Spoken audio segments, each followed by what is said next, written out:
Eh bien, salut à tous, on se retrouve aujourd'hui pour un tout nouveau tuto, un tuto assez rapide où je vais vous expliquer comment avoir toutes, mais vraiment toutes les informations sur une photo que vous avez prise ou enregistrée.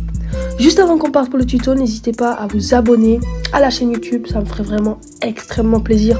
On aimerait passer les 100 abonnés avant les vacances de Noël. Pendant cette semaine, je vais essayer de faire une vidéo par jour. Parce que je suis plus disponible pour des raisons personnelles. Donc je vais essayer de faire une vidéo par jour qui sortira à 19h. Sur ce, on va partir pour le tuto. C'est parti! Du coup, pour avoir toutes les informations sur une photo, vous choisissez votre photo. Moi personnellement, c'est une miniature que j'ai faite pour une vidéo que vous pouvez aller voir si vous voulez dans la liste des vidéos sur la chaîne YouTube.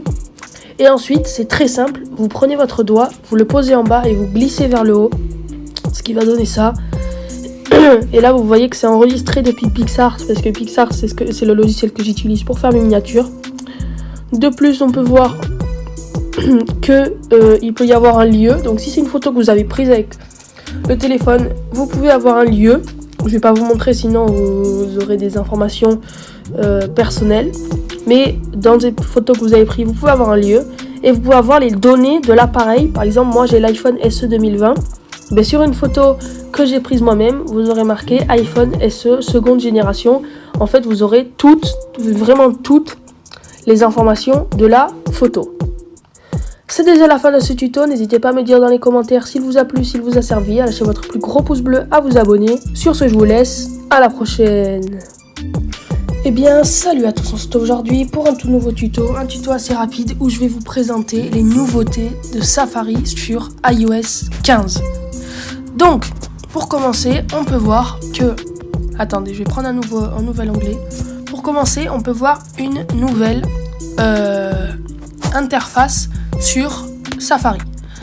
Premier changement qui est hyper utile. Comme vous voyez, la barre est en bas.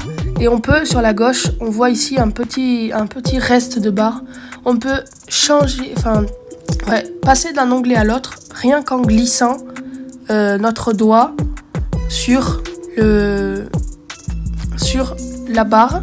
Donc c'est quand même hyper utile quand vous êtes en train de regarder un truc, vous avez besoin d'autre chose, bam, vous passez. C'est hyper rapide et hyper utile. Pour ceux qui n'aimeraient pas avoir la barre en bas de recherche, c'est très simple, la manipulation est très rapide. Du coup, pour changer la position de la barre de recherche, il vous faudra être sur un site, on s'en fiche, moi je vais aller sur Google par exemple. Vous voyez les deux petits A qui sont en bas à gauche de la barre, vous cliquez dessus et vous faites afficher la barre d'onglet du haut.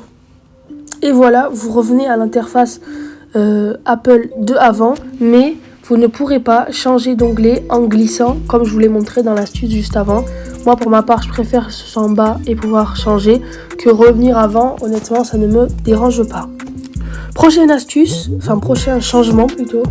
On peut maintenant, en appuyant sur les deux petits carrés en bas à droite, voir tous les onglets et les déplacer. Donc, vous restez appuyé sur un onglet et vous pouvez le bouger, donc réorganiser, ce qui permet, par exemple, là vous avez quelque chose d'important, et là aussi, ici, là, et bien vous pouvez glisser directement dans les deux onglets qui vous intéressent.